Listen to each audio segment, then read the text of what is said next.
Cœur à cœur, une émission proposée par l'association Jardiniers du Bonheur.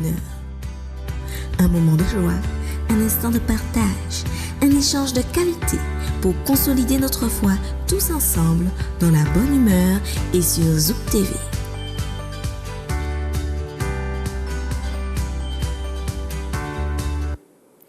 Bienvenue, chers amis téléspectateurs du Cœur à Cœur avec Jésus. Nous sommes heureux de nous retrouver. Nous remercions Manuela pour cette facilitation qu'elle nous propose avec ses délicates mains. Nous remercions également tous ceux qui sont là derrière leur petit écran. Nous savons que vous êtes nombreux, d'où que vous soyez. Merci de nous accueillir chez vous. Aujourd'hui, ce partage aura un parfum différent, mais non des moindres. Je me tourne vers notre invité et qui s'appelle Christophe Taillefonds. Bonjour, bonsoir plutôt, Christophe. Bonsoir Pascal. Tout dépend de l'heure à laquelle nos amis téléspectateurs vont prendre part à ce partage. Quel plaisir de te revoir. C'est un plaisir partagé Pascal et je salue également tous les téléspectateurs de Zouk TV et puis merci pour cette belle émission Cœur à Cœur avec Jésus. Alors merci Christophe, nous allons certainement aborder une thématique différente de ce que nous avons l'habitude. Nous avons l'habitude avec les jardiniers du bonheur de parler de bonheur, de parler de plénitude, de parler de joie, de parler de sentiments et d'émotions qui nous transportent. Par ailleurs, nous ne pouvons occulter certaines émotions, certains sentiments, certains faits en tout cas qui contrarient. Mais pour faire un clin d'œil à mon amie Célia, ne blâmons pas une contrariété. Et nous savons souvent que de la contrainte stimule la créativité. Oui. Alors, tout simplement, aujourd'hui, nous allons parler de la culpabilité. Alors, j'avais envie de broder autour de cette thématique, mais bon, on aime les plats de résistance, on va pas passer à l'hors d'œuvre. Oui. Christophe, qu'est-ce que la culpabilité? Eh bien, Pascal, la culpabilité est une émotion secondaire par rapport à des émotions primaires comme la joie, la tristesse, la peur et la colère. Donc, la culpabilité est une émotion secondaire. Donc, quand je dis ça, nous comprenons qu'elle fait partie de nous, elle fait partie de notre fonctionnement, d'accord? Et je dirais que c'est un peu comme, pour prendre une image, elle est comme une alarme, un signal, une balise pour nous indiquer que nous nous sommes peut-être détournés d'un chemin ou qu'il faut retrouver un chemin. Et donc, c'est une émotion qui nous permet de retrouver notre trajectoire, de retrouver, je veux dire, nous inscrire à nouveau dans le projet de Dieu pour nous. Alors, en d'autres termes, tu es en train de nous dire que la culpabilité, c'est normal d'éprouver cette émotion, oui. Quel que soit notre âge, et que c'est une émotion universelle qui touche toute la nature humaine que nous revêtons. Oui. Mais c'est quand même une émotion qui est perçue négativement. C'est vrai qu'il y a des a priori sur la culpabilité. Elle est souvent perçue comme quelque chose de négatif. Cependant, il y a une culpabilité positive et il y a une culpabilité négative. Donc, elle est positive lorsqu'elle est faite de joie et de tristesse, et elle est négative quand elle est faite de tristesse et de peur. Alors dis-nous en plus, parce que là, oui. Tu attires notre curiosité et j'espère que nos amis jardiniers vont récupérer rapidement leur carnet de fleurissement pour noter précieusement toutes ces informations qui sont indispensables à notre épanouissement. Oui, alors effectivement, au-delà des a priori, il y a une réalité, c'est que la culpabilité, lorsqu'elle nous conduit vers quelque chose de meilleur, qu'elle produit justement un fruit, que la semence porte du fruit vers une vie meilleure, un meilleur épanouissement, elle est positive. Par contre, lorsqu'elle vient nous écraser, Est-ce qu'elle nous fait dévier de notre projet de vie, de notre vraie personnalité, notre moi profond? Eh bien, elle devient négative. Et parfois, malheureusement, elle peut avoir des conséquences très graves. Parce que non seulement elle peut nous couper des autres, mais elle peut aussi on peut somatiser. C'est-à-dire que développer des symptômes qui sont liés à cette culpabilité que nous portons. Et malheureusement, parfois, ça peut avoir des conséquences même tragiques, je disais dramatiques, c'est-à-dire, à l'exemple dans le récit biblique de Judas qui s'est suicidé, enfin, qui s'est pendu. Et donc, on voit que, voilà, ça peut être très grave. Alors là, tu nous as donné un exemple et tu m'as précédé, j'allais te demander un exemple de culpabilité négative, donc qui nous conduit peut-être à une diminution de l'estime de soi, à de la rumination, ce genre de choses. Ça, je pense qu'on est, chers amis jardiniers, on est au clair sur ça, puisque c'est des choses que nous avons au moins une fois vécues dans notre vie. Mais qu'en est-il de la culpabilité positive? C'est quand même c'est un oxymore, c'est deux termes complètement opposés. Oui, c'est vrai. Alors, compte tenu de l'aspect péjoratif du terme, de cette émotion, alors c'est vrai qu'on pourrait considérer que c'est un oxymore. Cependant, la culpabilité positive nous permet comme tu disais, de récupérer de l'estime. D'accord? Elle permet aussi de recréer du lien, récupérer une relation. D'accord? Alors, en considérant que cette culpabilité, elle est souvent, je veux dire de manière générale, soit à l'égard de soi-même, à l'égard des autres ou à l'égard de Dieu. Et donc, elle nous permet aussi donc, de retrouver notre place, auprès de Dieu, en tant que personne accueillie par la grâce de Dieu, accueillie par la bienveillance de Dieu. Et donc, je veux ajouter, Pascal, avant d'aller un peu plus loin dans la réflexion, c'est que la culpabilité est un signe de bonne santé psychologique. Pour couper court vraiment à sa dimension, aux a priori négatifs, péjoratifs, quand on a une culpabilité, c'est qu'on fait encore partie du cercle humain, d'accord, en quelque sorte, devrais-je dire. Oui, éprouver du remords quand il y a des procès difficiles où il y a des gens qui n'éprouvent pas de remords et on peut développer peut-être des pathologies psychiatriques un peu délicates. Oui, c'est des personnes perverses parfois et même la psychopathie fait que on n'éprouve plus d'émotions, on ne peut pas en fait revenir sur quelque chose de meilleur. Donc la culpabilité positive, on a des exemples bibliques comme celui de David. D'accord? David est interpellé par le prophète Nathan sur une situation, on va dire, déplorable, où il a ouvertement mal agi. Mal agi, il a fait quoi donc? Il s'est tourné vers Bathsheba, c'est ça? C'est ça, il a posé des actes qui sont criminels, carrément, puisqu'il a fait tuer le mari de Bathsheba, Uri, et du coup, il s'est installé on va dire, dans une forme de déni. Et l'arrivée de Nathan fait que David prend conscience, il rentre dans un processus qu'on appelle celui du métanoïa, de la repentance, qui lui permet donc de tourner le dos au déni, au crime, au mensonge, à la délinquance. Surtout à sa position de roi, parce qu'il pouvait facilement fonctionner comme un dieu, mais un dieu qui agit mal. Tout à fait, d'autant plus que le peuple était au courant de cette situation. Donc lui vivait dans une forme de déni alors que le peuple était tout à fait au courant de cela. Et on voit que l'intervention de Nathan lui permet de récupérer quelque chose de meilleur et qui lui permet de se tourner, de se confier à Dieu. Et c'est ce qu'on peut lire dans le psaume 32 ainsi que le psaume 51 où David dit que tant qu'il était dans ce déni, ses os se consumaient. Et qu'il était dans chaque jour, sa vie était une longue sécheresse. Et du coup, l'intervention de l'Esprit de Dieu dans sa vie, dans son cheminement, a fait que David a pu redevenir un homme comme il avait été précédemment selon le cœur de Dieu. Donc, si on résume, la culpabilité négative nous conduit au remords, à la rumination, certainement à la dépression.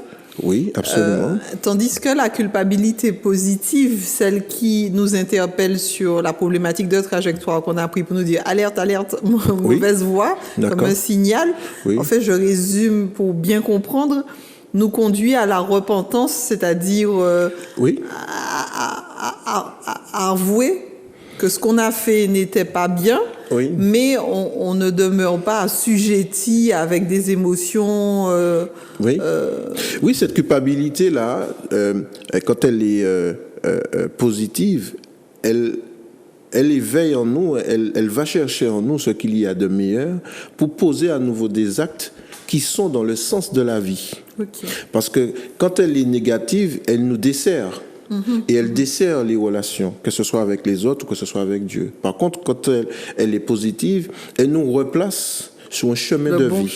Sur un chemin de vie. Alors, en parlant de chemin de vie, Christophe, j'ai manqué à tous mes devoirs. Celui de te présenter correctement. On a tellement parlé de ça dans les coulisses que la passion a fait que... Tout à fait. Donc, je te demande pardon, ça fait partie pour ne pas être coupable. Tu n'as pas besoin de culpabiliser. Va en paix. Et ne pêche point. Et ne pêche point. Alors, Christophe, plus sérieusement, nous te remercions de ton intervention. Christophe Taillefonds est conseiller en relation d'aide, puisque là, on parle d'émotion, on parle de vie, on parle de trajectoire. Alors, on va revenir à la culpabilité, mais pour me déculpabiliser, dis-nous, qu'est-ce que conseiller en relation d'aide et en quoi c'est important d'être en contact et pourquoi est-ce qu'on prend contact avec un conseiller en relation d'aide? Alors, le conseiller en relation d'aide est un professionnel qui accompagne des personnes qui ont besoin de mettre des mots, M-O-T-S, sur des mots, M-A-U-X, à travers donc un travail d'accompagnement, un travail d'écoute, et tout simplement pour les aider à aller mieux. Voilà, parce que la vie est faite de conflits, des conflits qui génèrent des blessures parfois, et donc chacun dans sa clinique personnelle comment dire, pour retrouver une respiration, pour se retrouver. Donc je dis souvent que la relation d'aide, c'est d'abord pour soi. Lorsqu'on s'inscrit dans une démarche comme ça, c'est pour soi. Et effectivement, par ricochet, le fait qu'on aille mieux, eh ben, ça va déteindre sur notre entourage, sur nos proches, nos collègues, etc. Et quelque part, donc, c'est comme une petite source d'eau, d'accord, qui va tout au long de son chemin apporter la vie, parce que quand on va bien, ça se voit, ça se vit et les autres en profitent aussi. Voilà. Mais c'est merveilleux, c'est des semeurs de bonheur, vous êtes en fait. Oui, comme pour les jardins. C'est merveilleux. Alors effectivement, dans ce partage, nous apprenons à cultiver le jardin de notre cœur, nous apprenons à l'ensemencer et à trouver des pistes qui nous font du bien.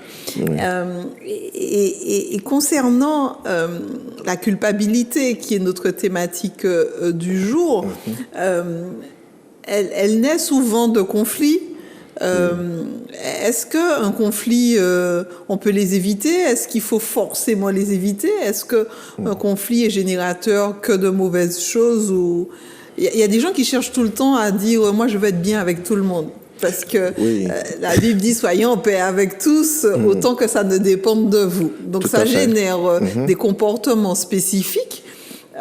Où il y a des gens au risque de s'écraser, au risque de ne pas exprimer leur moi profond, leur personnalité de manière intrinsèque. Elles cherchent à être bien avec tout le monde au détriment de leur bien-être. Oui, souvent, ces personnes sont portées par ce qu'on appelle des drivers, des moteurs qui fait que la personne, un mécanisme, elle fonctionne d'une certaine manière, c'est le faire plaisir. À tout moment, elle fait plaisir, ou soit fort, ou soit courageux, etc. Ce sont donc des moteurs qu'on appelle aussi des drivers.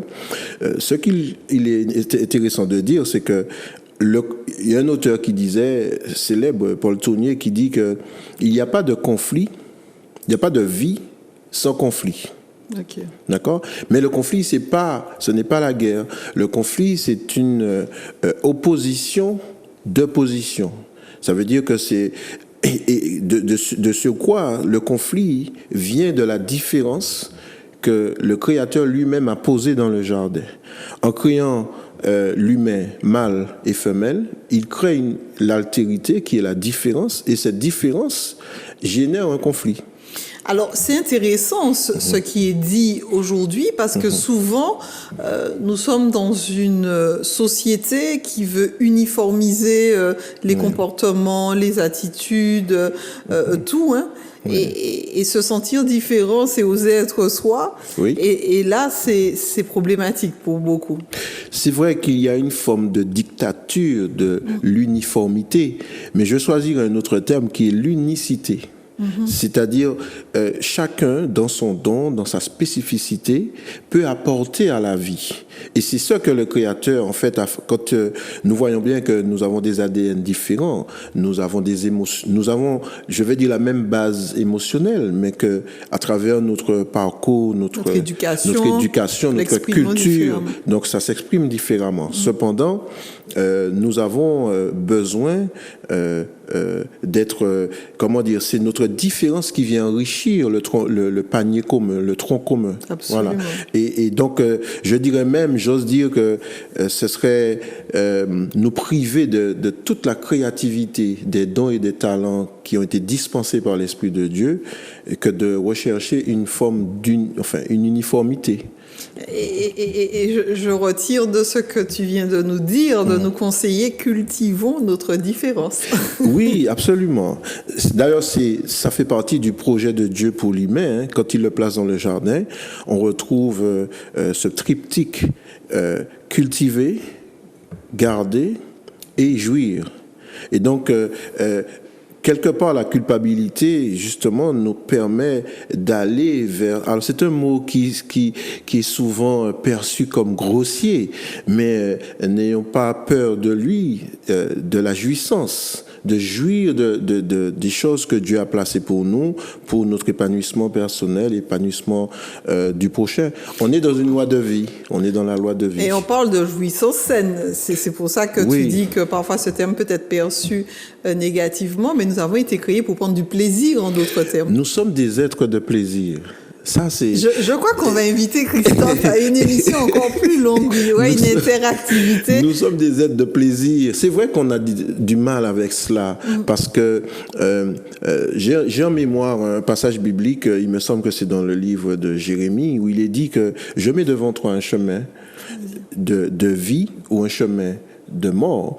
Alors on peut remplacer le mot mort par un chemin de souffrance, et le chemin de vie par un chemin de plaisir. Alors si nous reprenons la traduction comme nous le propose la nouvelle traduction en français courant, je mets devant toi un chemin de plaisir et un chemin de souffrance.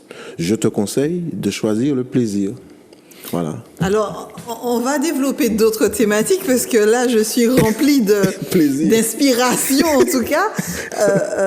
Un chrétien peut-il avoir plaisir ? On va refermer la parenthèse. Mais en tout cas, pour revenir à la culpabilité, qui souvent, tu as parlé de conflits, mais qu'est-ce que ça aboutit à quoi? Alors, les conflits, c'est obligatoire, c'est normal, parce que la vie est faite de conflits, donc d'opposition de position.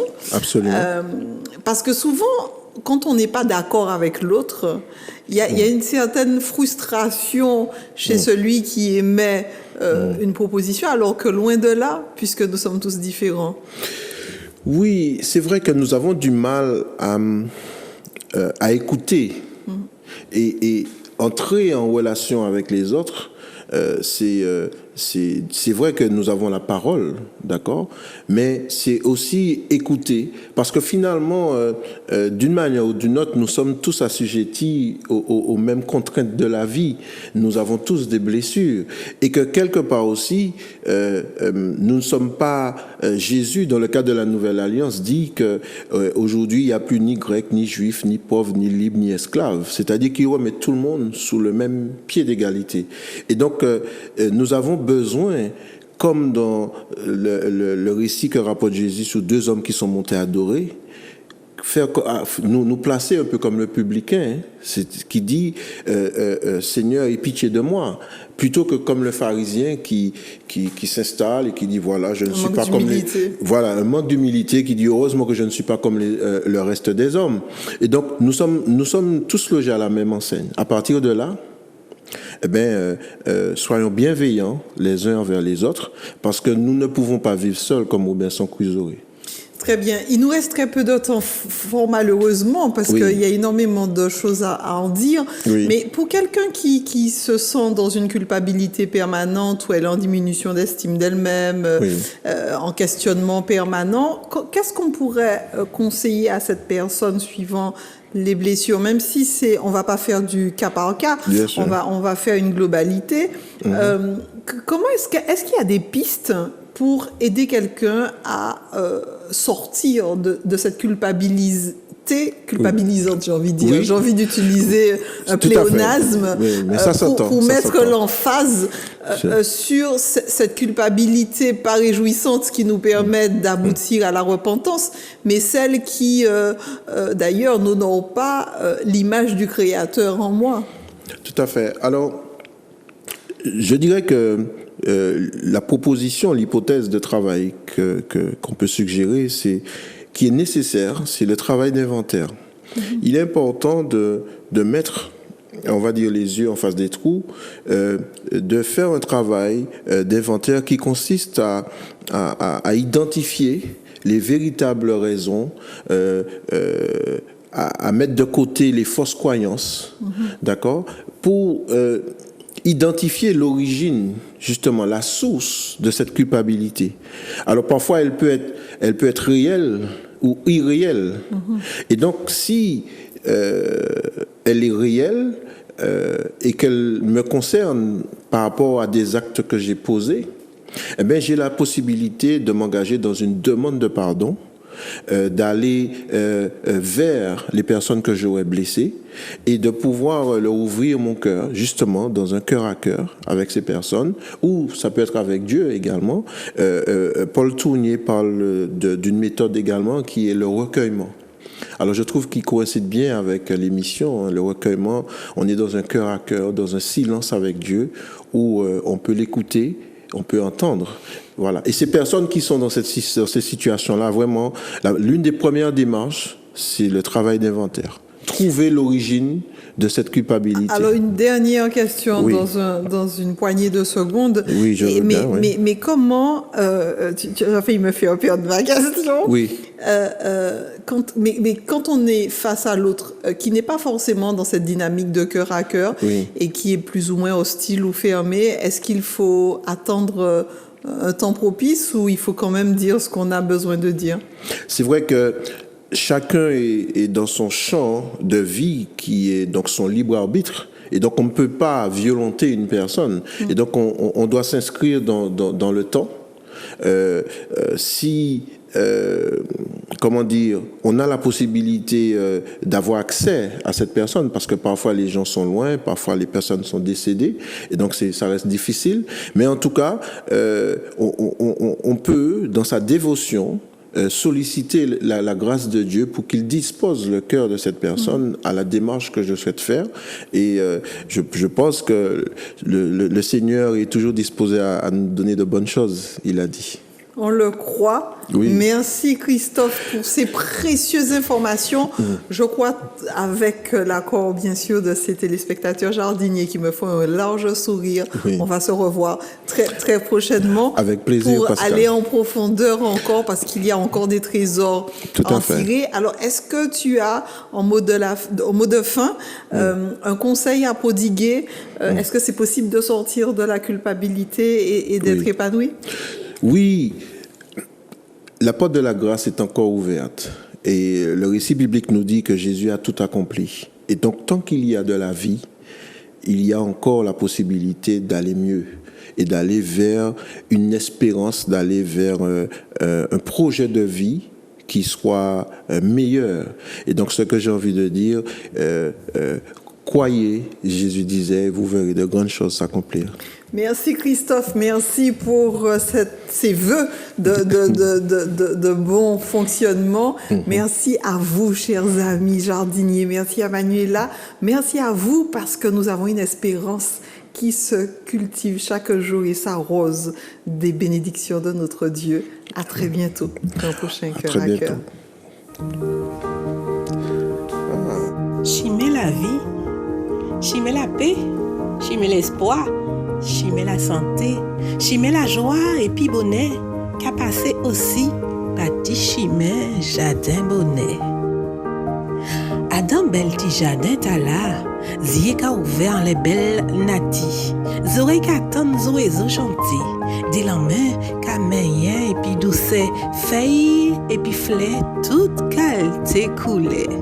En fond donc jardin bonnet mameille, vini goûter, vini garder, vini goûter, vini manier, vini porter catilation la vie, vini trouver chimer la paix, vini trouver chimer bonnet.